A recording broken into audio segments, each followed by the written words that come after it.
is Merrick. And my name is Emerson. And this is Review Corner! Who's gonna take it back to the past? To play the shitty games that suck ass. So, I decided last week, it was 1 in the morning, and I was just thinking, and then suddenly I had this, revelation, and I was like, what if I interviewed my friends about what music means to them? Because the last video that I made, it was about what music meant to me, and I kind of just rambled, but I was like, I think it'd be interesting to hear about, other people and what they think about music. My first guest here is Emerson. Emerson, how do we know each other? We know each other from high school. Yes. We met when I was in grade 10, I believe. Yeah. You were grade 11. Yeah. Right, yeah, okay. That sounds about right. Yeah. And we didn't know each other super well at first. We were part of the same circles, but and then we got super tight after you graduated, actually. Yeah. It's interesting because you weren't at school anymore, and I was like, wonder what they're up to. Well, yeah, I texted you one night. Yeah. About love. No, yeah, you sent me an Instagram reel about it was art. It was a guitar. It was a guitar with flowers painted on it or something. And then we had a 3-hour-long really deep conversation about the meaning of love and how it's the motivator for everything. I had just got off work, so I was tired, and I was just like, dude, you're so right. And then here we are. And I was inebriated, and now we're here. So, but I'm glad you're here. Yeah, me too. I'm glad we're friends. Hell yeah. So I have a list of questions that me and Emerson made up that I'll be using not only for Emerson, but also for anyone else that I'll have on. So, my second question for you, Emerson, is, was music a big part of your childhood? Yes, very much so. My father is very, very interested in music. He is a drummer. He's the president of the local jazz orchestra. He is a massive Rush fan, as well as a fan of Midnight Oil. And so every car ride as a child was that was the soundtrack. It was either Rush or Midnight Oil or Peter Gabriel, or occasionally some Tears for Fears and things like that. My mom hated that he played music for us in the car, but just because we played it really loud. But over time, it kind of it really stuck with me. I went to an insane amount of jazz shows as a kid because my dad was, with the jazz orchestra, and it was nice. I do really like jazz, but oh my god, I remember specifically going to a jazz concert right after swimming lessons when I was 9 or 10, I think, and eating a wet O. Henry bar while sitting in the seats and just being like, dude, I want to go home. But you know, I saw Joshua Redman live. Oh yeah. When I was I think 8, maybe. And I've seen a bunch of. My parents were always like, oh yeah, you saw I think it was Los Lobos or something when you were a baby, and I'm like, cool, don't remember. How? Yeah, music was a big part of my childhood just because I feel it is for a lot of people, but everyone in my family liked music. So do you yourself sing or play any instruments? Yes and yes. I quite like singing. I was in 2 of our school musicals back in high school.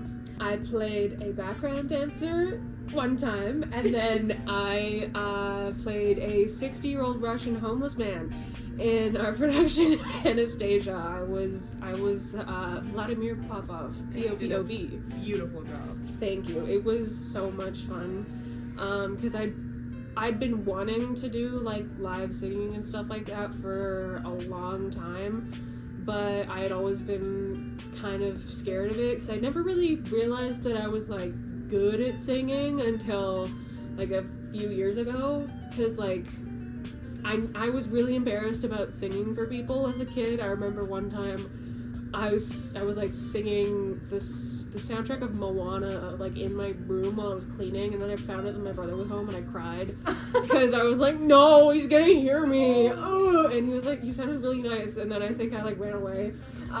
Yeah, I was always kind of shy when it came to music, and also I play piano. I have since I was 5. I never really advanced very much in like the technical levels and stuff because I don't like sight reading and so I never did many like Royal Conservatory exams. I only did like one because I've been told I have a good ear, so I usually like to just kind of play stuff and figure it out. So yeah, I played the piano for, how old am I? 17? Almost Yes, 18? almost 18, so almost 13 years. And I also briefly played the bass clarinet in elementary school band. Oh! Because, and I only knew it existed because my sister had mentioned it like years ago, and I was like, I want to be different. All of my siblings and I, which is 2 others than me, we all wanted to play the trumpet in elementary school band, and then we all failed miserably at any attempt to play the trumpet. My sister did the tenor sax, my brother did clarinet, and I did bass clarinet.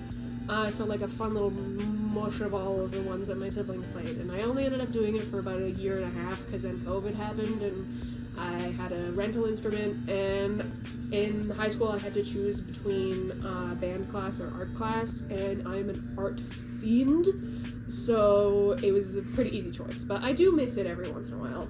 And my mom, it's really sweet, whenever we're like watching TV and she hears a bass clarinet in the like background or like the soundtrack, she'll be like, oh my god, that's like what you played, and I'm like, yeah, that's you, that's literally you, and I'm like, cool. I feel like if you gave me a clarinet, I would not know how to play it anymore. Well, I've got one upstairs. We got well, that's cool.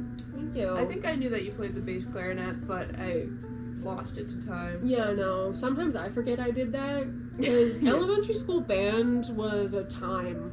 I knew a guy who used to stuff his trombone with cheese. It was a rental trombone. He would put cheese strings in it and then squirt it out the spit valve when it got moldy. Oh, when it got moldy? No, yeah, it got like sludgy. You know, I don't miss it that much. Yeah. Oh. I sat next to him, unfortunately. Oh. I was the only bass clarinet, and they didn't know where to seat me, because for a while I was with the clarinets, and then I was with, like, the trombones, and then I was with, like, the tubas. Yeah. And then I stopped. Okay, well. What are some songs that have stuck with you through the time, and why? Okay. First one that comes to mind is You Are My Sunshine, and Not For The Reason You Think. I hated that song as a child. Oh. Apparently it was my favorite when I was a baby, but when I was like 4 or 5, I heard the second verse of it where it gets really sad. Oh, and it's like, someday I'm gonna die. And I was like, what? Why are you talking about that? And so I would cry every time I heard it. And so my siblings would scream the lyrics at me to make me cry. I'm the youngest, if you couldn't tell. So that was fun. But yeah, that one definitely stuck with me. I work at a library, and I hear the children's like story time from the other room, and they sing that one quite a lot. And every time I'm like, this is sweet, but also I feel the urge to run away. Another one I can think of is Fly Me to the Moon, specifically the Frank Sinatra version, because most of these are gonna be sad, because we played that at my grandma's funeral when I was 9, and because my mom, we had like a slideshow of like pictures of her throughout her life, and my mom was like, we're gonna be sad enough that day, we don't need to have like, you know, very sad music in the background, so we had a bunch of different Frank Sinatra songs in the background, and so every time I hear that, I think of my grandma. I got 2 more, and they are both from The Sound of Music. That was one of the musicals we did in high school. Yeah, I have confidence from The Sound of Music. I remember when I was auditioning. Oh, the laundry's ready. I have confidence from The Sound of Music. I remember when I was auditioning for that, my mom was like, you know, you should listen to that song, like, before you go in, just to, like, you know, give yourself a little wee. And then now anytime I have to, like, do something that I'm nervous about, I listen to that song beforehand, because my mom was like, it's to help your nerves. And so I do that whenever I have to, like, go in for a job interview or, like, an audition or something, or I don't know, like, call my doctor. So I'm like, I have confidence in sunshine. And also from The Sound of Music, The Sound of Music, specifically because when we did that show in high school, I was a wee bit severely depressed and unmedicated. I felt, like, numb a lot of the time, and I remember, like, I would hear this beautiful music and everyone would be so happy, and I remember just thinking, like, because there's a lyric in there that is like, it's talking about how, like, my heart wants to fly like a bird. I can't remember the exact lyric, please don't kill me. Like, the last line in it is like, my heart will be blessed with the sound of music and I'll sing once more. And I just remember sitting there and thinking, like, yeah, someday I'm gonna get better. You know what I mean? Like, someday I'll be able to feel this like I should be right now. Mm-hmm. And antidepressants are great. They really are. They're like they are the sound of music. Yeah. They help you hear it. So, yeah. That's so sweet. Yeah, and that's my very depressing list of songs that have stuck with me. I think songs hold a lot of emotions and nostalgia in a lot of different ways, Mm-hmm. and I think especially sadness Yeah. is held in songs. I know for me, a song that's, like, always really stuck with me is one that my grandma used to sing to me, and it's like, I love you, a bushel and a peck. Oh, yeah, I think you've mentioned that one before. Yeah, and I remember after my grandma died, because my grandma basically raised me, after she died and I heard that song for the first time, I, like, broke down. I was like, Yeah.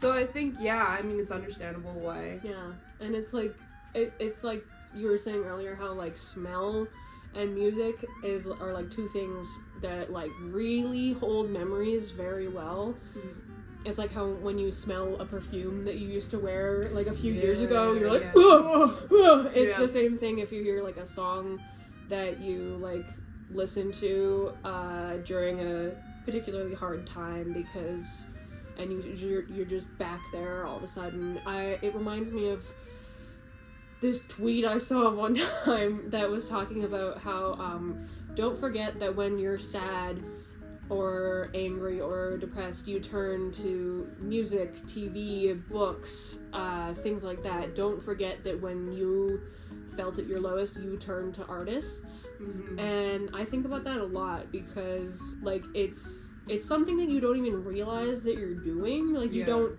consciously attach you're not like, oh, this is gonna be my sadness song.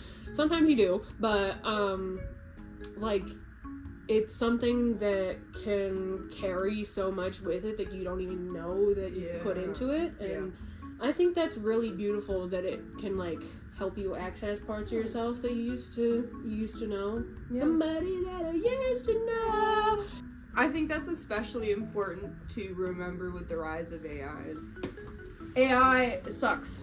Bad. AI sucks. Do not listen to AI artists. Boo. Don't support AI. AI art is not art. It's garbage. Don't use ChatGPT like Google. Don't think. Use your mind. Yeah.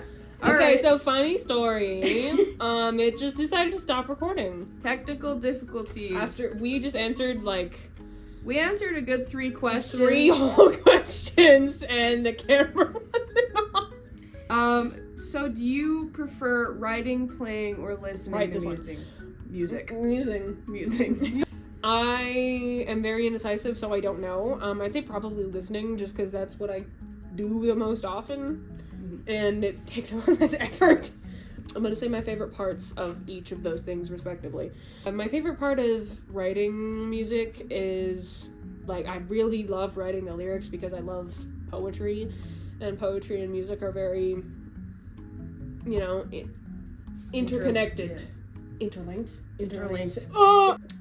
But I always struggle with, like, putting a melody to the lyrics I've written, because it can be, it's kind of hard to, like, if I don't have a melody in mind while I'm writing the lyrics, it's so hard to, like, find one that matches after the fact. Yeah.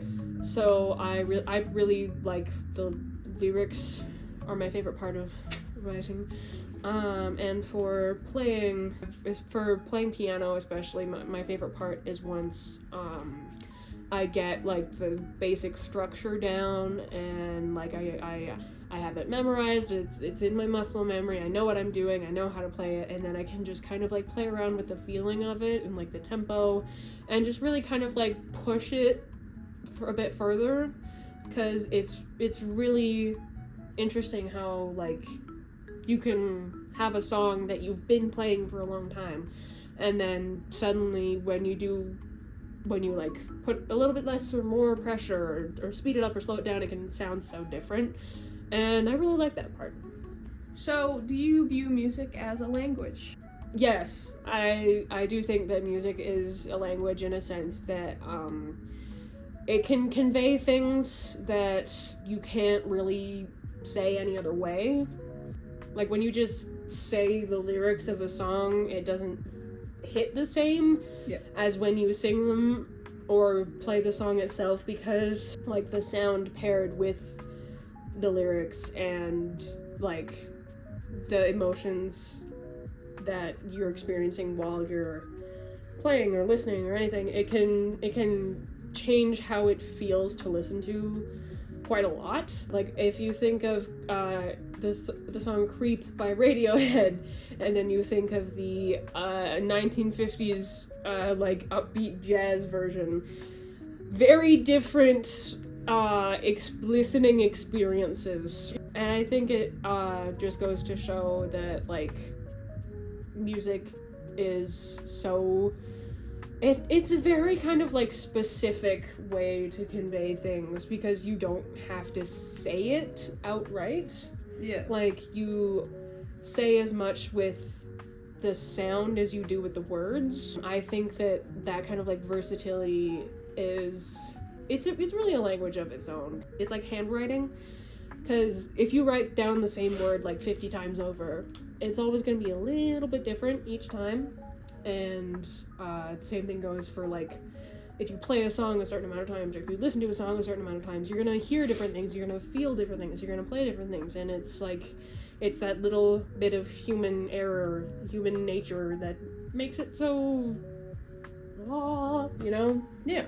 So, do you think the type of music that you listen to influences your group and your personality and your culture? I would say that it definitely goes both ways, you know what I mean? Yeah. Like, I think you affect your music taste, and your music taste affects you. But definitely, like, your culture affects the kind of music that you listen to. And not even culture, but just, like, culture definitely, but I don't really have much of that. I mean, other than, like, British, so my culture is, like, baked beans. Yeah. You know, I can't speak much to that specifically, but, Well, you probably listen to more Canadian artists than, like, a Scotsman would, because you're Canadian. that's a good point. Yeah, that's a good point. I mean, that's just another one, that just goes to show that your culture affects how you think about your culture, because you don't think of it as being different until you talk to someone who is different, and then you're like, oh, wait a minute. Mm-hmm. It's like accents. Like, you don't realize... You don't think you have an accent. You don't think you have an accent until, you talk to someone else, or until you have to say the words library card. And then... But, yeah, I'd say that your culture and your, like, environment and how you were raised, and just the people you spend time with, just the people and the places and things around you, they affect you in ways that you don't really know. It's very subconscious, I'd say. So you might not think that your music taste or personality or such and such and such is like affected by other people and places as it really is. It definitely plays a big part, because like you're not just you're all the yous that you've been before. Yes. Like wrapped up into one, and then tomorrow you're gonna be a different you because you'll have today's, and it's just like there's so many variables that go into making a person every minute of every day that, like, I mean, it can't not affect you. Humans are, and everything is in a constant state of change, and I think especially that, like, the kind of music that you listen to when you're in a very rough or a very emotional time can have so much more of an impact on you than you think. So I think culture and, like, family have a really big effect on, like, music and everything like that, because when you're young, like, I didn't choose what music I listened to until I was about, like, 12. So, because that's when I got my first phone. Up until that point, I just heard things out in the world with my parents and out at, like, whatever was playing in what restaurant or mall or store I was in. So, like, I'd say that definitely the environment and culture and people and everything around you definitely has kind of like a more subtle impact. It can also be a big impact. I mean, the culture that you choose to be a part of. Like, I am a big metalhead, so I go to a lot of, hardcore shows, and the people there are hitting each other. You're in mosh pits, you're going blah, blah, blah, at other people, but there's that sense of community that other people might not understand, because we're not pushing each other because we hate each other. When someone falls down, you pick them right back up, and that's kind of, it's like a weird way of showing that, and I think it can affect your political leanings as well. Oh, absolutely, yeah, because I think I took culture a little too literally. Autism. Even that. Yeah. Like anything, any group that you're a part of is going to have its own kind of, like, talents and hobbies and interests that go with it. You'll never guess what happened again! Yay! The video stopped, and I don't remember what I said, but I remember that it was good. It was, my phone storage was full because I accidentally took a 10-minute video at the restaurant we were at. So my bad, but I think we got everything we needed to say about culture beforehand. Yeah. But in a weird roundabout way. My last question to you, Emmerson, is what does music mean to you? Okay, I'm going to try this again.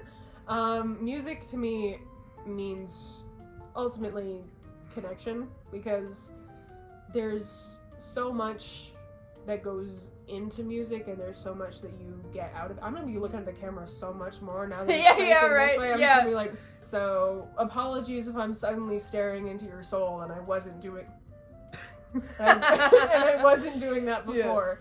Connection.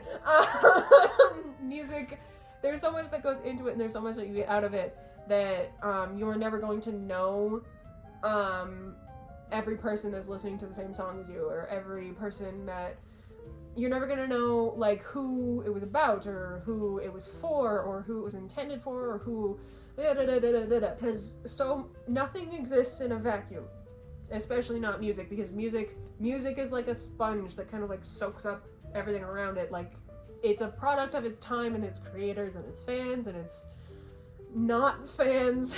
There's so much more that goes into it than you realize.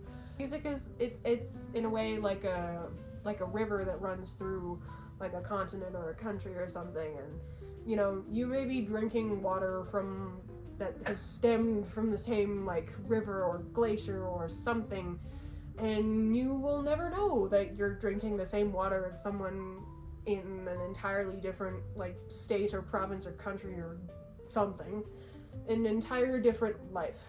And it all comes from the same source. So you listening to a song will have an entirely different listening experience to anyone else listening to the song because they're not you and you're not them. Yeah. And there's no kind of like right or wrong way to experience music. There's ways that you personally feel are better or make more sense to you, but like there's no you can't say you're like listening to music wrong. Yeah, I don't think that's it. Unless you like put it in 2 times speed because you're bored. Okay, here's my thing. There's people out there that don't like music, and the thing is, those people, it is a thing. If you don't like music, there's usually something wrong with your brain. Really? Like, quite literally. People are meant to enjoy music in some kind of capacity. And it doesn't matter if you listen to music every single day or once a week, you enjoy it in some way. Yeah. But people that don't like music, more often than not, either have a mental illness of some sort or have gone through a traumatic brain injury. Interesting. Yeah. And that's a very good point. And I think because like back to the culture thing, like music is connection because there's music that's important to you because of there's like cultural music and like cultural styles of music, and there's there's so many different ways that music connects you to other people and places and times and everything that like that's ultimately what it's about for me. Like that's what it means. You will never know the scope of what you do, especially in terms of music, because once someone else hears it, it becomes a different it gets changed so much by that other person's experience of it that it's not the same anymore, and that's neither good nor bad. It's just music, because it's something that we can only hear through our own ears, then we interpret it differently than other people, and you may never listen to a song the same way twice or 3 times because it's constantly changing, just like... And your life is constantly changing. Exactly. Everything is changing. Be ready. Everything is changing, and music is a product of that change, and it can, signal shifts in cultures and movements and recession indicators. Recession pop is back, baby.